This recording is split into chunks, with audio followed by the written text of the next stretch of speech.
എല്ലാവർക്കും നമസ്കാരം. ഇന്ന് നാരായണീയം 41-ാം ദശകത്തിലെ 5-ാമത്തെ ശ്ലോകത്തെക്കുറിച്ച് ചിന്തിക്കാം. ഹരേ നാരായണ. ചിത്രം പിശാച്യാനഹദകുമാരശ്ചിത്രം പുരൈവാഗധിശൗരിണേദം ഇതി പ്രശംസൻ കില ഗോപലോകോ ഭവന്മുഖാലോകരസേ നിയമാങ്ക്ഷേത്. ഇനി ഈ ശ്ലോകത്തിലെ ഓരോ വാക്കുകളുടെയും അർത്ഥത്തെക്കുറിച്ച് ചിന്തിക്കാം. ചിത്രം എന്നാൽ ആശ്ചര്യം തന്നെ. എന്താ ആശ്ചര്യം?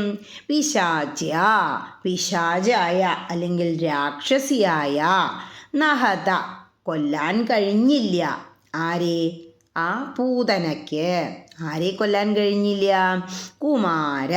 കുമാരനെ, അതായത് ഉണ്ണിക്കണ്ണനെ. ചിത്രം, അതെന്തൊരാശ്ചര്യ! ഒരു പിശാചായിട്ട് അല്ലെങ്കിൽ ഒരു രാക്ഷസിയായിട്ട് ആ പൂതനയ്ക്ക്, ഭഗവാനെ, ഒരു കൊച്ചു കുഞ്ഞിനെ കൊല്ലാൻ കഴിഞ്ഞില്ല. വീണ്ടും പറയാണ്, ചിത്രം, ഇതെന്തൊരാശ്ചര്യ! പുരാ ഏവ അകധി ശൗരിണാ ഇദം.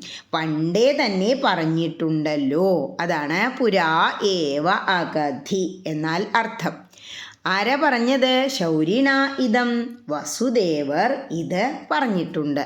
ഇതി പ്രശംസൻ, ഇങ്ങനെ പ്രശംസിച്ചുകൊണ്ട്, ഗോപലോക, ഗോപന്മാരെല്ലാവരും കൂടി, ഭവൻ മുഖാലോകരസേ, അങ്ങയുടെ മുഖം നോക്കി രസിക്കുന്നതിൽ, നിയമാങ്ക്ഷേത്, മുഴുകിപ്പോയി. ഇനിയും ഈ അർത്ഥങ്ങളെല്ലാം മനസ്സിൽ വച്ചുകൊണ്ട് ആ ശ്ലോകം ഒന്നുകൂടി ചൊല്ലി നോക്കണം. എന്താ പറയണേ?